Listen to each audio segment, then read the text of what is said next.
The Freddie Andersen news is very difficult to get a read on, Pierre. Like, the longer this goes, the more pessimistic I become. The fact that he's getting more testing, the fact that he's not even on the ice, he's not going to join them on the trip, and we're under, what are we, 10 days away from the trade deadline for Hmm. Dubas to know the answer as to whether he can rely on Freddie.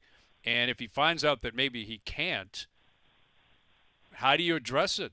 Like, what's out Right. there in terms of the goaltending market between now and the trade deadline if Dubas decides he has to do that? Yeah, I'm glad you brought this up. I touched on it a bit in insider trading last night, but we don't have a lot of time to expand on that segment. In calling teams around the league, I get zero sense and that the Leafs are calling around looking at goalies. So that's one step at a time. That's the first thing I was trying to figure out this week. But that doesn't mean that's not going to happen. And I think you kind of touched on it. What I'm being told from talking to a couple of people this week with knowledge of the Freddie Andersen situation is that he came back too early the first time. Campbell was out, if you remember. Andersen came back. He should not have. And that produced a setback in his situation. What's happening now is that he wants to make sure that when he is back, well, we hope he's back, but I'm being told he will be back, that it's like 110%. Like, this is the extra careful route that's happening here with him because he does not want to have another setback. And the person I spoke with said, all signs point towards him when he is back that he'll be back for good.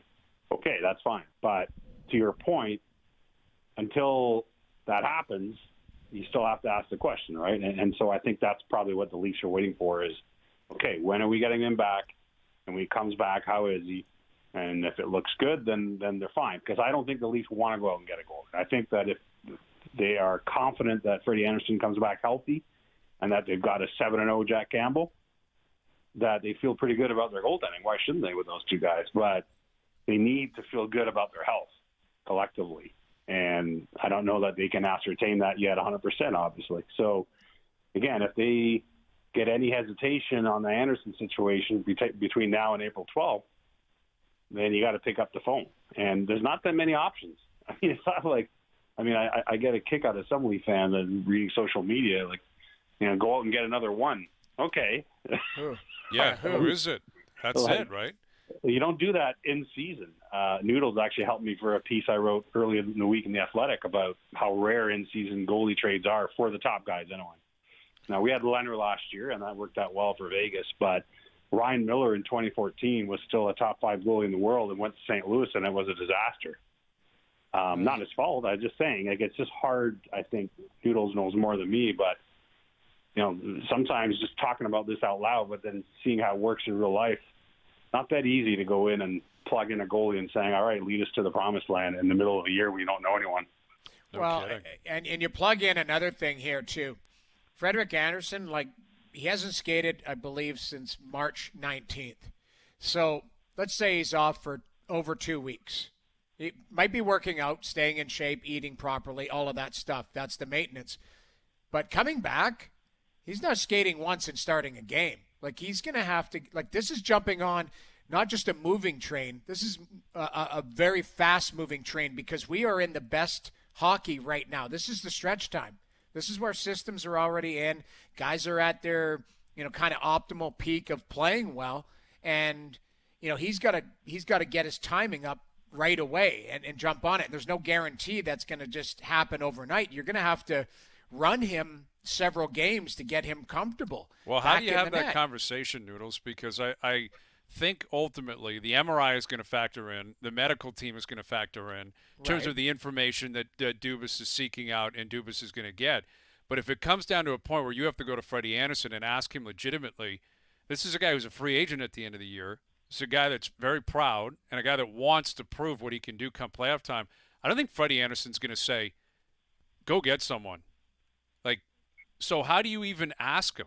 Like, what is the point of asking him in a way when you feel like you're probably going to get an answer, give me a few more weeks, I'll be fine, where what if he's not? Like, it's ultimately a game of chicken in a weird way because he's not going to tell you I'm not going to get back to 100% and perform well. Well, you would hope that there's that trust in that relationship that Pat, if he doesn't think he can go, he would tell you. I would hope. It's not about not going. It's just, you know, do you think we're talking a team that thinks they can win a cup and fight for, and they need Freddie Andersen. And Freddie Andersen's in a very precarious position. He doesn't have a contract, right? He wants to prove himself down the stretch and in the playoffs. And at some point, you're going to have to ask him, like, do you think you can get back to 100%? And he's got to give you the answer. Then you have to decipher whether or not you're going to accept it or not, basically. Yeah. I think there's a chance, like, if they believe medically he can get to 100%, then it's up to him. That's the trust that they go, hey, we're giving you the time off. We're giving you the medical treatment, everything that's needed. And right now, Jack's playing well, so there's no rush to get back. We're managing the schedule. Now it's up to you. So that, you know, that becomes the relationship.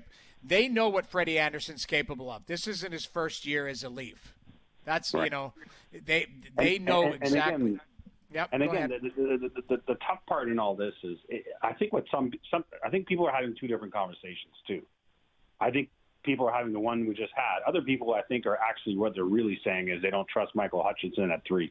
I don't mind Hutchinson at 3 myself, but he literally had to play in the playoffs for Colorado last year because Grubauer and Francouz were out.